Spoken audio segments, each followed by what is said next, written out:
J'ai j'ai abondamment entendu les gens épiloguer autour de l'expression utilisée par le portier André Onana lorsqu'il a, parlant du président de la FECAFOOT, dit celui-là. Oui, on peut le dire. Vous pouvez estimer que vous n'avez pas besoin de prononcer le nom d'une personne, soit parce que vous estimez que votre niveau d'animosité ne vous permet plus de prononcer son nom. Mais je vais aller même plus loin pour vous. Du point de vue de la mystique, des gens peuvent se croiser à un certain niveau et il devient dangereux pour vous de prononcer le nom de quelqu'un en public. Les mystiques le savent. Donc, le désigner par l'expression celui-là, bon, je n'accuse pas André de l'avoir fait. Vraiment, il est libre de l'appeler celui-là. S'il était à côté de lui, il allait dire celui-ci. Je crois que c'est des expressions françaises. Et puis, il n'est pas... il est de notoriété publique que l'atmosphère entre les deux est morose. D'ailleurs, les faits que nous allons évoquer en parlant de la FECAFOOT ne vont que confirmer ce qui aurait poussé André Onana à appeler Samuel Eto'o celui-là. Alors, il y a eu une élection à la FECAFOOT et comme je l'avais prédit sur le panel de Canal 2 international, le président s'est fait réélire étant l'unique candidat. Soit. Et il a fait un discours qui annonçait les couleurs. Il a dit qu'aucun joueur ne serait plus jamais au-dessus du Cameroun. Aucun entraîneur ne serait plus jamais au-dessus du Cameroun. J'aime à le rappeler à qui veut l'entendre. Je suis logicien de formation. Ça veut dire que je scrute le discours pour voir ses incohérences internes.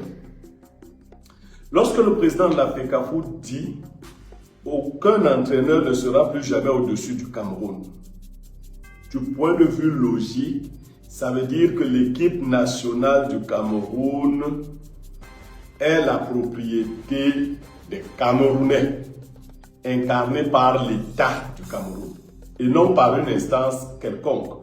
Parce que les Camerounais, dans leur globalité, ne peuvent se reconnaître que dans l'État et non pas dans une association. Parce que si la FECAFOOT représentait les Camerounais, tous les Camerounais iraient voter le président de la FECAFOOT. La FECAFOOT est une instance qui est une association et elle ne défend que les droits des membres de cette association. La preuve, c'est eux qui ont voté. Mais l'équipe nationale est au-dessus de la FECAFOOT. Et donc, c'est l'équipe de l'État du Cameroun, l'équipe de tous les Camerounais. Et pour prendre donc une décision, il faut prendre l'aval des Camerounais. Sur la non-convocation des joueurs cadres, je voudrais poser une question à ceux qui maîtrisent le football. Est-ce qu'il aurait été imaginable à l'époque de M. Samuel Eto'o, Jérémy Nditap, Rigobert Song, Idriss Carlos Kameni, on les appelait le 1984. 1. Kameni, 9.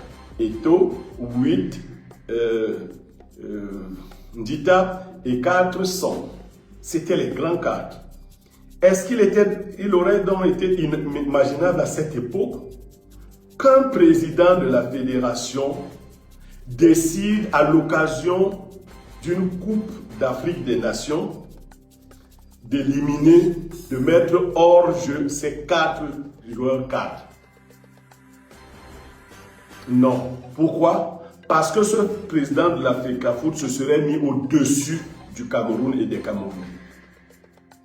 Donc, en fait, dans le discours que nous avons suivi, celui qui est désormais au-dessus de tous les Camerounais, c'est le président de la FECAFOOT, Samuel Eto'o fils.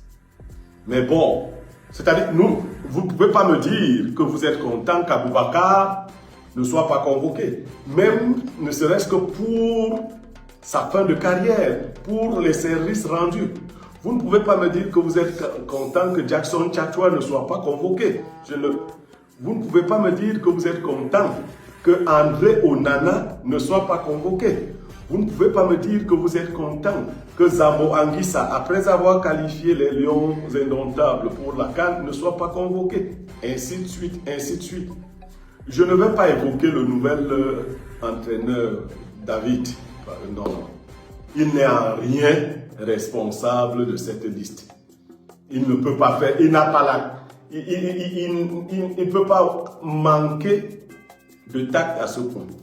Mais ce qu'il faut dire pour rassurer les gens, c'est que si l'État laisse faire pour certaines raisons, il va bien falloir que l'organisation décidée par le président de l'Africafoot satisfasse les Camerounais.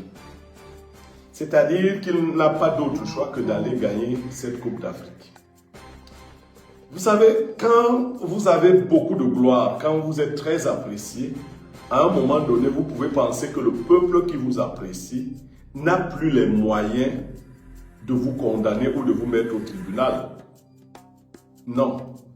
Le peuple, il vous élève, il vous glorifie, ensuite il vous lâche et il vous humilie quand vous ne savez pas lui être fidèle, quand vous ne savez pas garder la tête sur les épaules. Ça, c'est ce que je vais dire relativement à la question de l'Africafoot. Je dis bonne chance à ceux qui ont été convoqués, que l'équipe du Cameroun aille à la CAN et la remporte parce que les convocations ont été faites par l'un des plus grands joueurs du monde, qui est aujourd'hui président de la Fédération camerounaise de football. C'est lui qui a fait les convocations. Dans l'esprit, bien évidemment, de se venger de toute personne qui lui aura manqué de respect par le passé. Donc André Onana, vous avez quelqu'un comme Hongla, Martin Hongla, qui avait dit un jour qu'il pleut sur tous les toits. On sait, et puis on ne lui a pas pardonné ça, ainsi de suite. Mais on ne va pas excuser. On a enlevé Mark Brice. C'est vrai que personnellement, les derniers résultats de Mark Brice ne me convainquaient pas. Même si je lui trouvais l'excuse qu'on l'a empêché de travailler comme il aurait voulu le faire. Mais je pense, tout honnêtement, que Mark Brice, pris en lui-même, n'a pas montré les capacités nécessaires pour bien gérer l'équipe du Cameroun.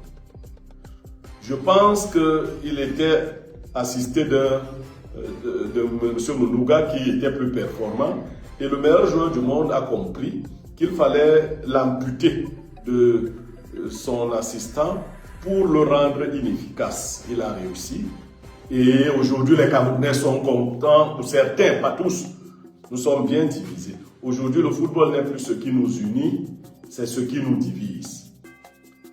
Mais moi je voudrais souhaiter bonne chance à la sélection faite par le président de la Fédération camerounaise de football. Pour une fois, on va assumer qu'un président de la Fédération de football, parce qu'il a été l'un des meilleurs joueurs du monde, a sélectionné les joueurs camerounais pour la CAN. Bonne chance. Mais nous ne voudrions pas entendre ici que les gens viennent justifier une quelconque défaite. Une élimination à un niveau inférieur, non. Je veux dire qu'il y a un monsieur qui m'a écrit et qui m'a dit « Te voilà qui voudrait avoir une carrière politique. Tu sais que le président actuel de l'Africafoot est quelqu'un de très populaire. Les Camerounais l'aiment beaucoup. Donc vraiment, il faut éviter son sujet. » Je lui ai répondu que moi, je ne supplierai pas les Camerounais. Ces Camerounais-là, non. J'ai un contrat de vérité avec vous. Je dois rester droit dans mes bottes et ne pas céder. Je peux même ne pas avoir de carrière politique du tout. Le Cameroun est plus grand que nos ambitions. Si j'ai une carrière politique, elle va m'apporter quoi de particulier? Elle va m'apporter quoi de particulier si le Cameroun doit rester ce qu'il est? Si mon idée est de venir en politique pour changer quelque chose et que je me rende compte que mon absence et ma présence ne diffère pas, je préfère être absent.